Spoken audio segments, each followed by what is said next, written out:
దేవునికి స్తోత్రములు. మీ అందరికీ నా వందనములు. ఈరోజు దేవుని వాగ్దానము. యెహోవా ప్రభావం గలవాడే మన పక్షమున నుండును. యెషయా గ్రంథం 33వ అధ్యాయం 21వ వచనం.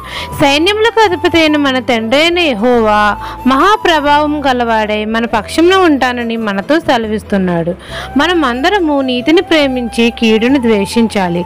సమాధానమును వెతికి వెంటాడాలి. సమాధానము అనగా దేవుని నీతి. నీతి సమాధానమును కలుగజేస్తుంది. నీతి వలన నిత్యము మనకు నెమ్మలమును నెబ్బరము కలుగుతుంది.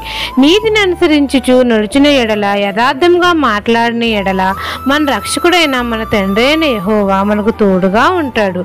మనలను ఉన్నత స్థలముల మీద ఎక్కిస్తాడు. ఉన్నత స్థలముల యందు మనలను నివసింపజేస్తాడు. యెహోవా ప్రభావము గలవాడే మన పక్షమున ఉంటాడు. నిత్య జీవమును మనకు దయచేస్తాడు. అలంకరింపబడిన రాజును మనము కన్నులారా చూస్తాము. సియోను పట్టణంలో మనం అందరము నిమ్మలము కలిగి జీవిస్తాము. యెహోవా మనకు న్యాయాధిపతిగా ఉంటాడు. ఆయన మనకు రాజు. ఆయనే మనలను రక్షిస్తాడు. ఈ దిన వాగ్దానం మీ నా జీవితంలో నెరవేరాలని కోరుకుంటూ దేవుని సువార్త పరిచర్యలో మీ సహోదరి. ఆమెన్.